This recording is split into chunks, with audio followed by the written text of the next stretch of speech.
Today, I'm sharing an improvement idea that I just finished. I created a storage space beneath the trailer for our two sewer hoses. A lot of people have had good luck putting it in their bumper. We haven't. This thing's such a tight fit. It just does not fit in there.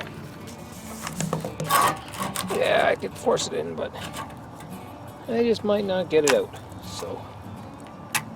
So for our first season on the road, these hoses were stored in the pass-through storage. Now it's time to take it out.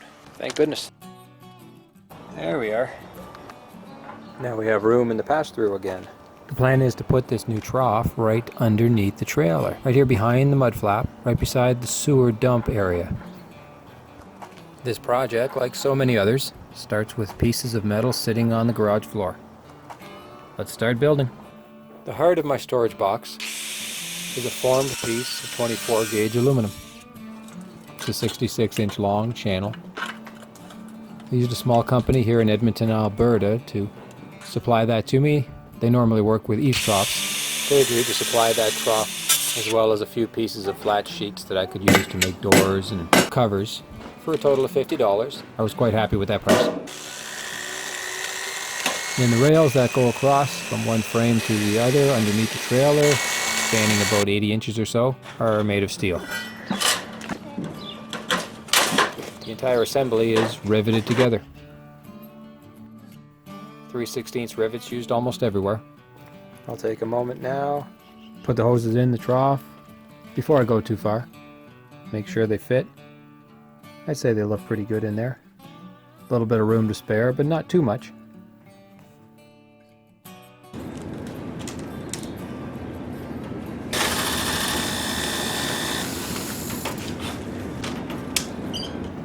Slowly, piece by piece, it all comes together.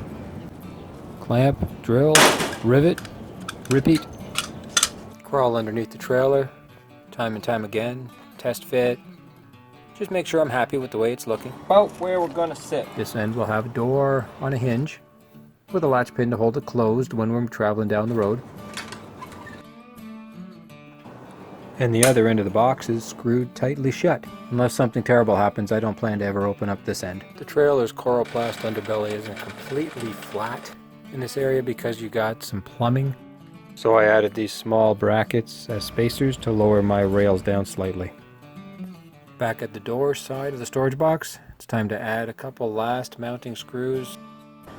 The job's almost done. After the rails are securely attached, I will trim away this excess length. And one final addition I had to put in was a backer bar for the mud flap. I was worried that this mud flap would bounce all over the place as we're traveling, do damage, so I decided to put a steel piece right there. That's not going anywhere. Success. In conclusion, we're really happy with the job. It's accomplished 3 things for us. I love having the hoses stored close to the drain pipe.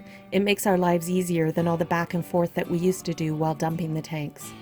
Now we've freed up space in the pass-through for the things that we want to keep in there, and we've reduced the chance of contaminating our clean spaces by keeping the sewer hoses separated. All in all, a job well done. Check out some of our other videos and subscribe to our channel. New content will be posted weekly.